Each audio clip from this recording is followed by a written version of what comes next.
Just like a real physical shadow, our internal shadow exists between two different contrasts. Physical shadows exist between the light and the dark.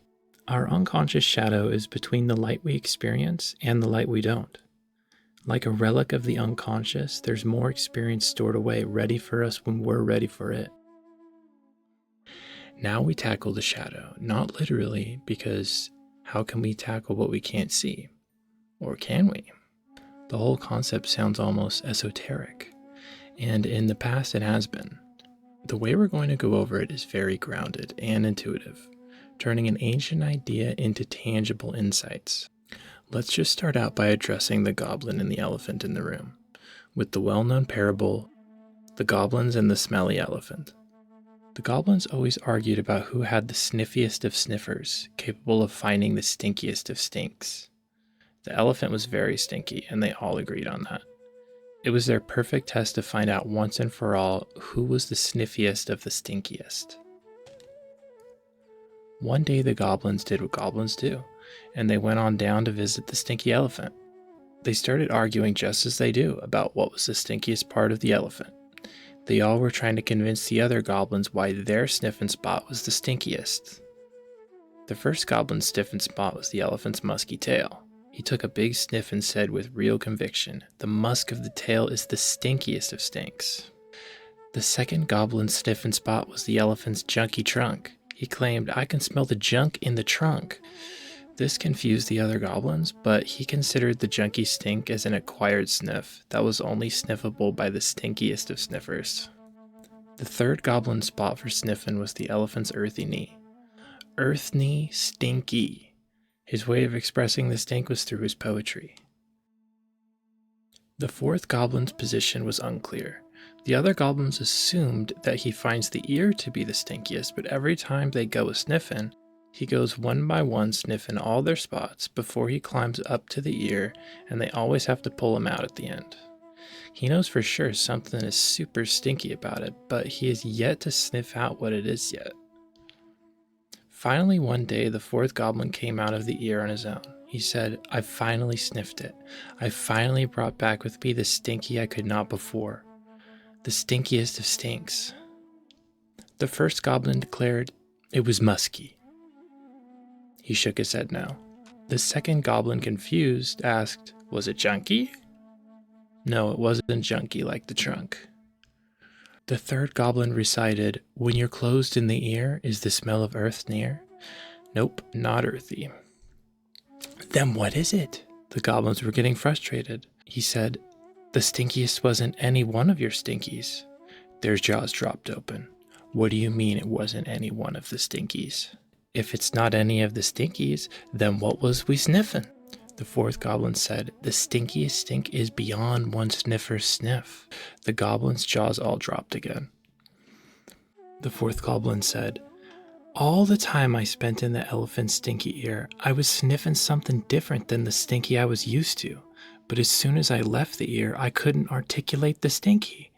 The stinky in the ear had the quality of all the other stinkies, yet none of them on their own. Every time I focused on narrowing down to one stinky, I lost my sniff of the stink." This was when it dawned on me. We thought the stinkiest stink was going to be more stinky, but when I experienced it, it wasn't because I got a sniff of it, it was because I couldn't get a sniff.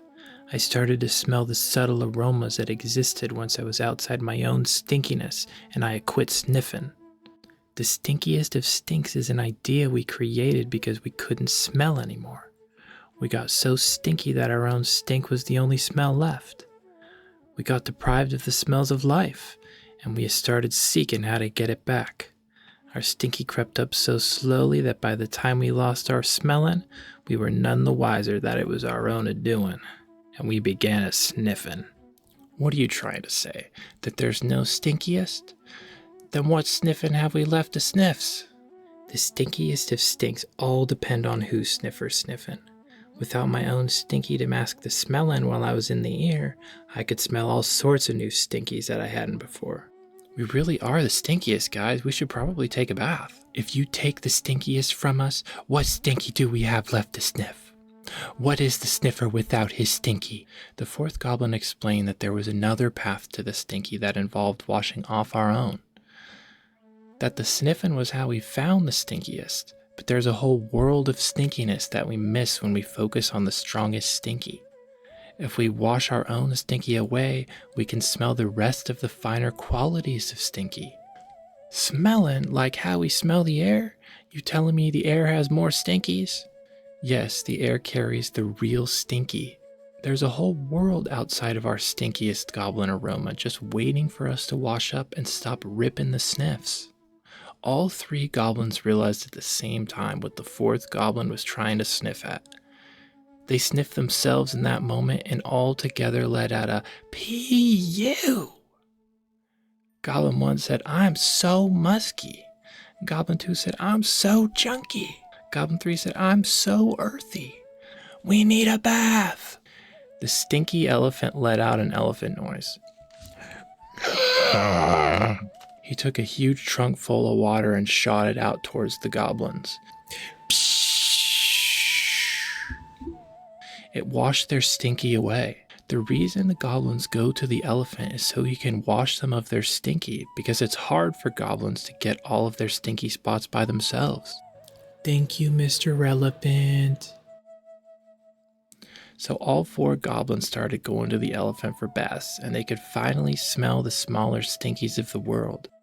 And when they started sniffing, they knew it was time to go back to see their friend the elephant again.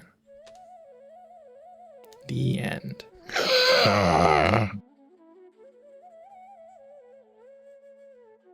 Alright, didn't those goblins do a great job? I bet you never thought you could learn something from some stinky little goblins. Just like the goblins, we too chase the stinkiest. We set out to obtain the unobtainable. In the next video, we will cover the mysterious black room within ourselves. This is the place where projection takes place, the source of where our feelings and our thoughts and our experience merge into one. With these insights, we'll be able to put the next piece into the puzzle and gain another layer of understanding of ourselves.